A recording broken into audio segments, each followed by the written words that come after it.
साला कहता रे। हाँ साला थोड़ी कौन है कौन मरला का भाला आ तोरा सुना गेला कौन मरला का साला। जा हो रामनाथ जी जा। सुनो तू बारू भोसर हो सारवा के भाषा रामनाथ जी कहता, पापा जी नहीं के कह सकत। पापा जी नोक छौड़ी के चोक बता कौना गुण पा पापा कहीं सुतल लड़का के लात से मार के उल्टा देला तू पापा ना पापी बारा। साले 9 बजे सूत के उठबा और खइबा पड़े पदबा। ए का करतनी रहुआ ए छोड़ के लकड़ी हट कपार फाड़ दे रे सरवा के। हाँ तो फारा कपार हम जाना तानी कि हमरा घर में से आज पूर लाश निकली। हट छोड़ भोसड़ी मार के मुआ दे रे सरवा के। छोड़ हट पगला बेटा के मारिए अब भागलू तू नहीं। घूम घूम पापा। बाबू हमर जा स्कूल जा। रामदेव के बेटा काम दे हुआ बुचिया आयल बा। ठीक बा माई रे हाई बुढ़वा के छोड़ दे दे तिला तरह बुढ़ारी में गाड़ चढ़ के मर जा। अच्छा तू जा तैयार होकर स्कूल जा। ओके बताड़ी। करे कम दे हुआ बुचिया इतना सुबेरे कहला वालिस रे। साले सुबेरे है 9:30 हो गेलै 9:30। कारे मनिया घरवा में कच्ची घोय घाय करत रहले हरे। ए बापुआ से फाटा फाटी हो गेला। चल आगे बताइले।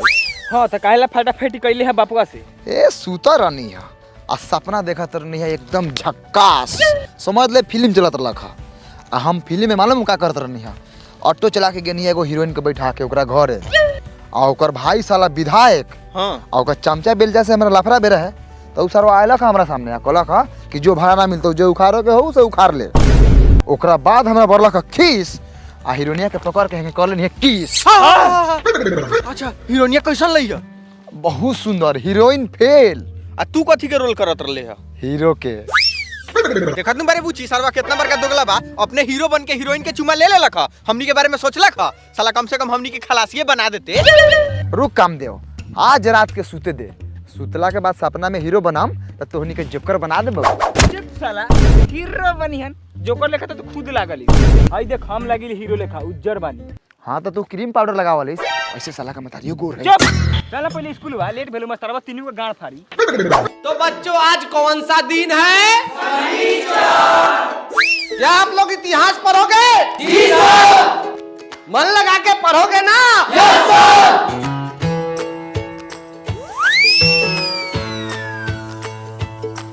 साला लागत पढ़ाई चालू बा घुस ना फिर सरवा ई का कइले रे हट।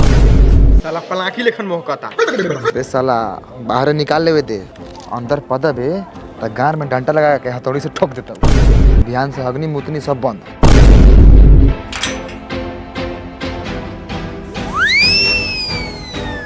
वास्को डी गामा भारत कब आया था?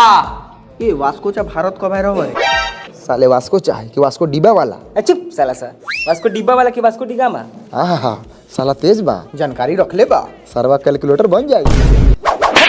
साला कैलकुलेटर बनम की कलेक्टर रे। पटर पटर साला हाथ के चलावलिस रे। सॉरी हट साला फरिया दे। सॉरी नु रे। Good morning sir. Good morning. कारे सरवा सा तोनी के बाप के जिम्मेदारी बाई हुआ कि 10:30 में स्कूल आवता रे सा। सर जी आज नु पापा से फटाफटी हो गया इसलिए लेट हो गया है बिहान से नहीं होगा। चल ठीक बा हई प्रश्न के दे उत्तर तब रख बेंच पर चूतर। बताओ वास्को डी गामा भारत कब आया था? वास्को डिब्बा वाला। वास्को डी गामा साला कहता नहीं वास्को डी गामा त डिब्बा वाला कइले बारन। रोक सरवा एगो कर्जा चढ़ गेलू हमरा पर ब्याज सहित वापस करबाऊ। सर वास्को डी गामा भारत कब आया था? अभी नहीं ख्याल सर अभी याद नहीं आ रहा है लेकिन बाप के कसम खा के कह रहे हैं को आया था। सर ये बाप कसम झूठा नहीं खाता है सर। आया था। कच्ची कइले बारे। सर रुकिए हमको याद है हम बताते हैं। वास्को डी गामा 20 मई 1498 को भारत आया था। रे साला हमरा याद न रखो हम बोलनी है लबदन बोल दे ले। तेज दिन बना था सरवा तेज बना था। साला पढ़ी ले तब नहीं याद बा।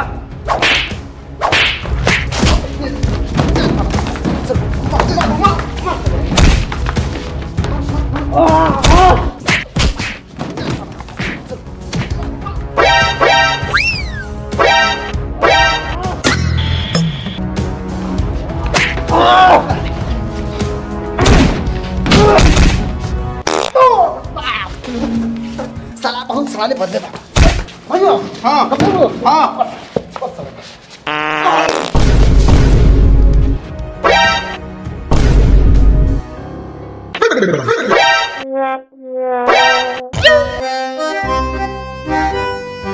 करे कम दे हुआ पाद के साथ खाद निकाल देले। मनी भाई रे पानी तो छोड़ देले बा लसलसाता। जो रे सरवा पादेला करी तो हक देले। सुअर का बच्चों अंदर आओ। सरवा गब्बर के झांट बनत हूँ साला भुट्टा। जाए दे सरवा अपने आदमी ठीक नहीं खे बता दे लखा। सरा हूँ बिहान से स्कूल अकेले ही है साला तेज की औलाद। ए बुच्ची तुम्हारा सही था उत्तर। जाओ ब्रेंच पर रखो चुत्तर।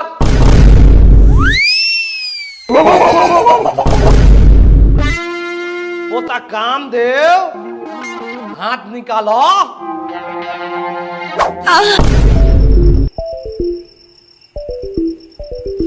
ओए माँ हाथ टाइट कर। बाप रे बाप हाथ निकालो। भाई अंदर जाओ। सर हम जानते हैं कि आप मारिएगा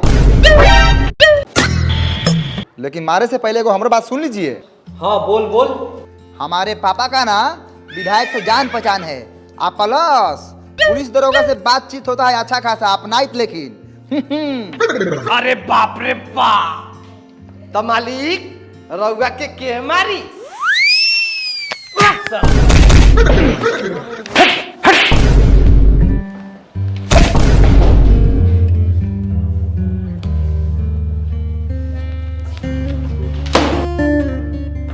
टेनिस वास्को डिबा वाला भारत कब आए रहे ना आए रहे उसे हमने निकाल लेवे देवे के बा।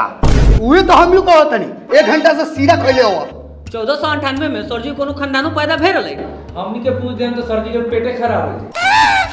सही बात बा यार अगर हमनी के सरजी से पूछी सरजी लोग माई के पेट में कहिया आए रही तो बताई ना। तो अब तो सर जी का गान लाजे पहले कन बाजे लगी। बताओ बताओ सर जी राहुल नानी की ब्याह कहिया वे रहे। अरे सर्वम पढ़ाई की जाई। वास्को डी गामा पहला बार 20 मई 1498 के भारत आए रहे। उहे भारत के खोज कइलक तबे तो नी के भारत के बारे में जानता रे। अरे ओ सर जी सब बातों जानते बारा तो काहेला पूछा तारा। बतावा तो पहले बिना मतलब है कि ना पिटाई नहीं है। छोड़ी सर ओकरा के रउआ पढ़ाई हम पढ़ब हम रउआ सपोर्ट करतानी। जी हाँ दोस्तों निरहुआ रिक्शा वाला 13 बरस सतावे लगा पार सफलता के बाद अपने ही नजदीकी सिनेमा घर अयान टाकी साहेबगंज में लग गया है महान पारिवारिक भोजपुरी फिल्म तेरा कमर के घी पियता जिनके कलाकार है देवरा दोषी सपना रानी और खलनायकी देखिए आसिफ खान सूरज सरदुआ रोजाना 400 में देवरा कमर के घी पियता अपने भी देखिए अपने परिवार के भी दिखाई।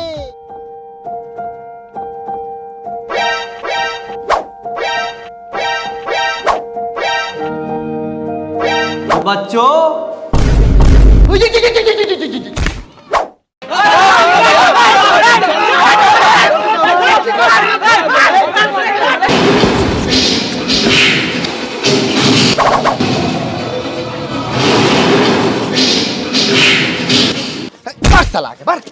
सिल्ली लेकिन खाना बटा सकता नहीं खा जल्दी से चुस चला के।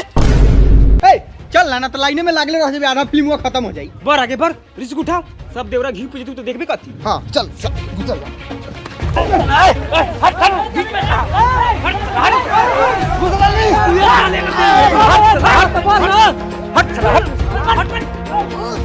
पहुंचे वाला पानी दे पहुंचे वाला पानी खिड़की पकड़ाई दे। ओ भाइयों दाना जल्दी से दम फुलाता। अरे बस कुछ ही बात तय कर रहा हूं। बार आगे बार तू दे साला सबके हड्डी पसली। रे साला लाइन से प्लान कर लो रे। मार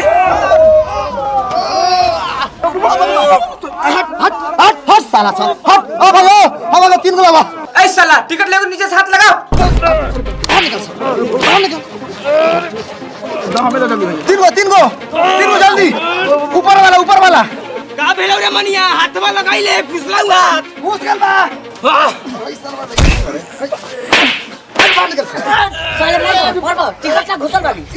साला तोहर टिकट लागी बाहर निकल बाहर भाई जल्दी लाओ 3 गो मतलब सारा देवरा घी पी जाई जल्दी लाला आइले पैसा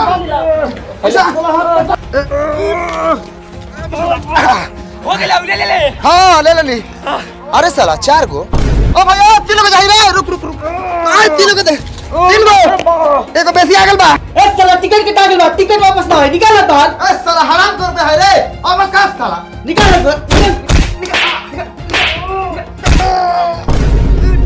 ए साला बाहर हाथ निकाले दे हाथ फटे टूट जाई ए साला जब टिकट मिल गया तो तुम्हारा हाथ का घुसल है ना निकालम जब टिकट ना मिली ओ साला बाहर निकाले दे बाबा बताओ ओ टिकट वाला ना हो रे ई तो साला सब ऊपर लेकर फंसा ले लियो जो तो बाहर से छुरा के अब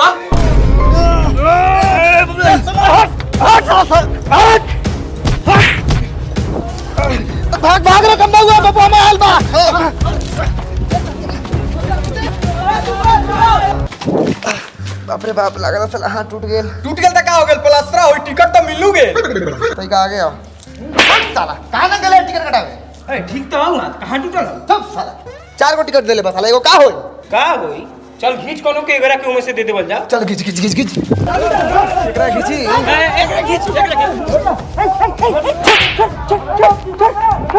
ए साला ऊपर आई टिकट ले 12 रुपए दे हट साला पुरान टिकट ना लेम नया टिकट लेम। रे साला नया टिकट में देवरा के गान दिखा दे तो गारे की साला घिउए पिए दिखाता हूं हम कह दी ना लेम तो ना लेम। काहे ना लेबे रे तोरा फिल्म में देखे सुन मतलब साला तू लेबे कि ना रे साला तू फिल्म देख ले बोल 10 रुपए दे बाऊ। लाओ 10 रुपए लाओ चल ए बढ़े ना तो बाद में देवरा के जूजी पिया देखी हां बहुत साले फटाफट बोलो तो चुप रहो ना तो मार ला के मुंह में आगा दे चुप रहे साला पेटा करा भीख मांगा के औलाद कच्ची बोले साला फिर से बोलता ना सुना लगा साला हम सबको बोले हैं तेरे घर में कहां मर चला गया तो साला ए कहां भेजो ये चला पीछे चला ए लाइन में आवा गारे आवा टेल देन तो साले आगा जाएबा साले लाइन में से मार कर निकला तरह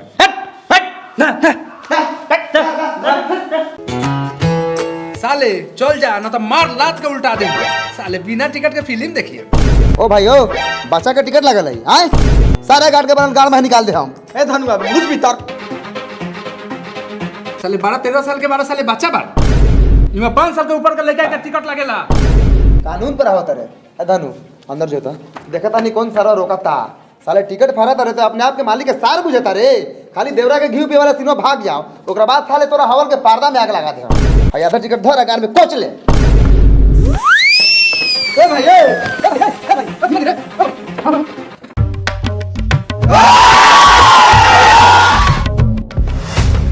अभिनेता देवरा दोस्त थी जिया खाके छोरे से हाला कैले आई छिनरा मौगा सा एकनी फिल्म देखे थोड़ी आवेला एकनी छौड़ी या मौगी सके देख के भड़ुआई करे आवेला दुगला के बच्चा सा देखो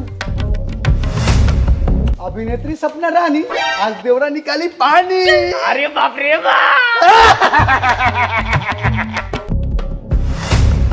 खलनायक आसिफ खान और सूरत सरधुआ जोरे पदुआ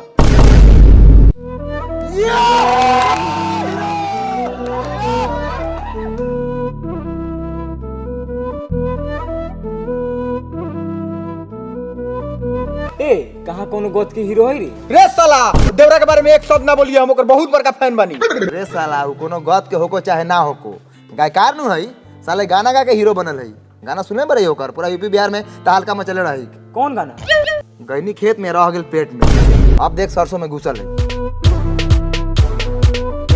अरे जियो जियो देवरा चपलक सपना रानी के खा जाओ करे गुरु अपना बाप के घर पर रख ले बड़े कुर्सी पर से गोर हटाओ सरवा बाप के हो कुर्सिया ई 12 रुपए में है कुर्सिया खरीद ले बड़े सा हैं नखा हटे वाला गोर है देख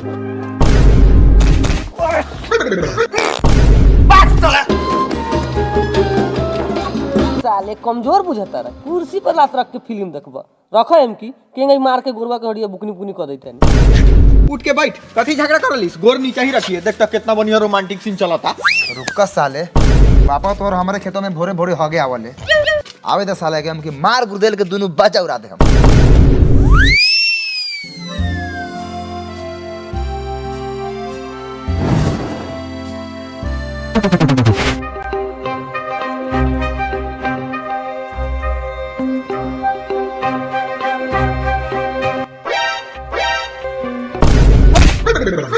साला सुतेल बरे की फिल्म देखे रे।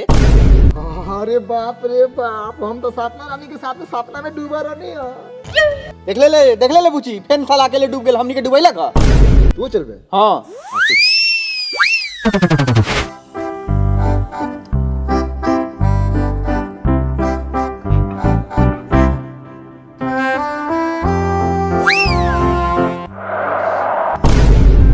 दोगला चरवा का मुंह महकता फट साला मुंह धोयन बार ना आ लड़की के सामने आके काढ़िया। रानी तोरा से बहुत प्यार करीले तोरा खातिर दुनिया से टकरा जाए बोला जान भी देवे के पड़े तो पीछा ना हटा। ओहो देवरा ले रे चुम्मा सुहागो रात हो जे मना ले रे।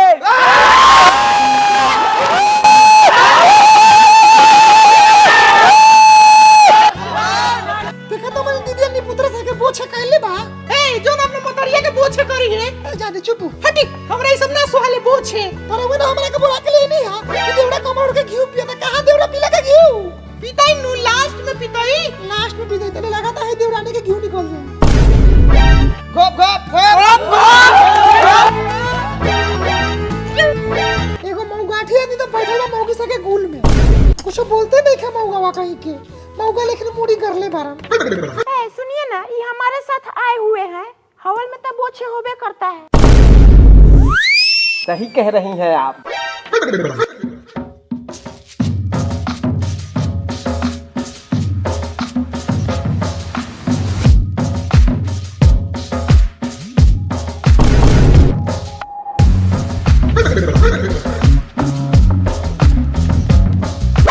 साला हवन में गुटका खाता रहा साले बाहर बोर्ड ना पड़ ले रे तेरा महातारी के बाहर निकल। अरे साला तू बकोर ले बैठे जल्दी मेटाओ जल्दी लात खोइबे।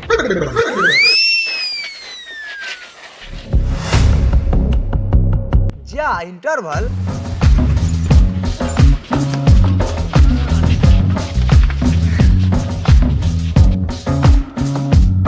चल खा के आवल जाओ। ओ भाई ओ ना बुझा तुम कब से खा बानी दे टाइम दे भाई दे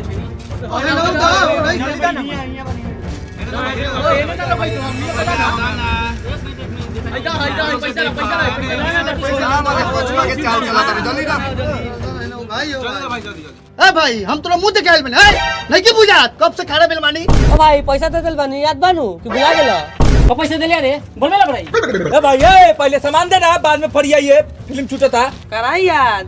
हां भाई ये पैसा दिलो ना याद ना होगा याद रखो एरा 20 रुपए का अंडा लाई दो हाय दुगो अंडा भूजा पैसा दे।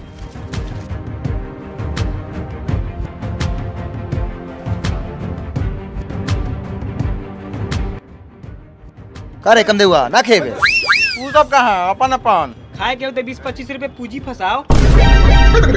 देखा भाई यो हमर खिसे झांप सुनगता हम ये लाट चढ़ लखा बन है दोनों दूसरों को पे लिए फाड़ दे।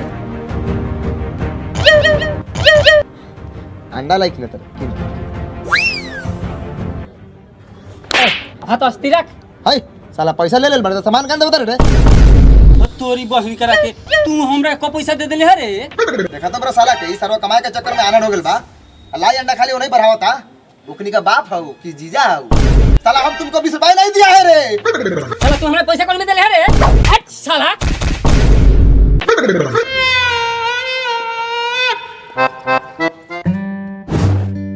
हम लास्ट बार तोरा से बेईमानी के साथ पूछा तानी हम पैसा देले हो कि चाहे ना देले हो कि रउआ हमरा के अंडा भुजा दे हम कि ना ना रे सारा बा हमरा बाप के जूझ खोई दे।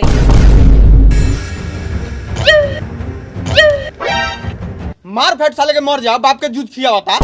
मार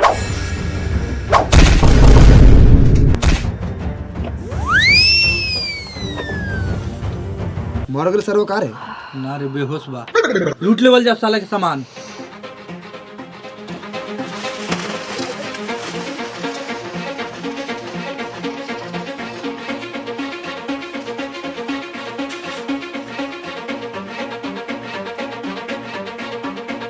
साले के घरे तराई। मार साले के। बोल साला, भूत में से प्यार निकलल कि ना? जा ना, प्यार के भूत उतरल कि ना? बोल। अरे सर हाउ का करता रे? केने केने हाउ का तो सुधरा होता?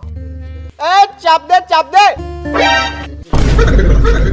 घुस जो साहब मैं घुस जो। हुसम का मर सही विचार तो बाकी लाचार बनी सब हमरे स्कूल के लड़का बा सरवा सो। भाई साहब बिहार के भूत तो कभी भी ना उतरी, भले रउआ हमरा के जान से मार दू, काहे कि रानी से हम बहुत प्यार करी। यो मर्दवा हीरो मोस के शान बढ़ा दे। वही काहे रानी भी हमरा से बहुत प्यार करेले। विश्वास नहीं के तो रउआ अपना बहन से पूछ ली। रानी, बोल रानी, बोल। बोल दे। बोल, अरे बोल दे, दिखा दे प्यार की ताकत।